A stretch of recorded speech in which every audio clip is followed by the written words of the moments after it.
உங்களோட முடி ஒரு டைம் கேப்சூல், ஒரு நேரப்பட்டி அப்படின்றது உங்களை எத்தனை பேருக்கு தெரியும்? உண்மைதான். ஆய்வாளர்கள் எங்களோட முடிய ஒரு டைம் கேப்சூல், நேரப்பட்டி அப்படின்னு சொல்லி சொல்கிறாங்க. சரி, இப்போ நேரப்பட்டின்னு சொன்னால் என்ன சொல்லி பார்க்க போகிறோம்.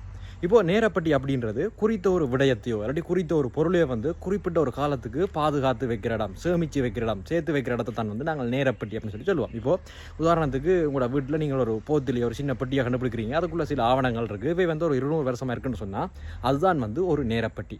குறிப்பிட்ட ஒரு விடயத்தை சேமித்து வைக்கிற இடம், குறிப்பிட்ட காலத்துக்கு குறிப்பிட்ட ஒரு பொருளை சேமித்து வைக்கிற இடத்துக்கு பேர் நேரப்பட்டி. சரி, இதை என் முடியோட பொறுத்துறாங்க. முடி எப்படி நேரப்பட்டி ஆகும், இது எப்படி டைம் கேப்சூல் ஆகும், இதை ஏன் விஞ்ஞானிகள் இப்படி சேர்க்கிறாங்கன்னு சொன்னால் இதுக்கு ஒரு காரணம் இருக்குது. உங்களோட உடலில் இருக்கிற ரத்தம் மற்றும் திசுக்களில் இருக்கிற நச்சுக்கள் சில வாரங்கள்லையோ சில நாட்கள்லையோ அப்படியே இல்லாமல் போயிடும். ஆனால் முடி அப்படி இல்லை. முடியில் இருக்கிற தனிமங்கள் தொடர்ந்து பதிவு செய்யப்பட்டு கொண்டே வருது. அதாவது முடி வளர வளர ஆரம்ப கட்டத்தில் அந்த உடலில் என்னென்ன தனிமங்கள் இருந்தது, என்னென்ன நச்சுக்கள் இருந்தது அப்படின்ற விடயங்களை முடியில் பதிவு செஞ்சு கொண்டே வரும், தன்னுள்ள வச்சு கொண்டே வரும். ரத்தம் மற்றும் திசுக்களை போல இல்லாமல் வெட்டப்பட்ட முடி கூட பல ஆண்டுகளுக்கு சிதைவடையாமல் அப்படியே இருக்கும். அப்போது ஒரு பழங்கால மனிதன் முடி எடுத்தீங்கன்னு சொன்னால் அந்த மனிதனுடைய உடல் அமைப்பை தெளிவாக சொல்ல முடியும்.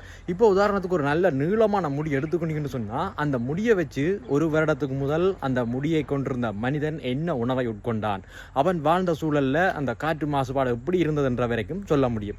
ஒரு பழங்காலத்து மனிதன் முடியை எடுத்தீங்கன்னு சொன்னால் அந்த மனிதன் உடல் அமைப்பை அந்த முடியை வச்சே சொல்ல முடியும். அப்போது அந்த மனிதனை பற்றிய தகவல்கள் அந்த முடியில் இருக்கு. இதால் ஆய்வாளர்கள் ஒரு முடியை டைம் கேப்சூல், நேரப்பட்டி அப்படின்னு சொல்லி குறிப்பிடுறாங்க. இந்த தகவல் உங்களுக்கு புதுசாக லைக் பண்ணுங்க. மேலும் இது போல பயனுள்ள வீடியோக்களை பார்க்கறதுக்கு மறக்காம சேனலை ஃபாலோ பண்ணுங்க.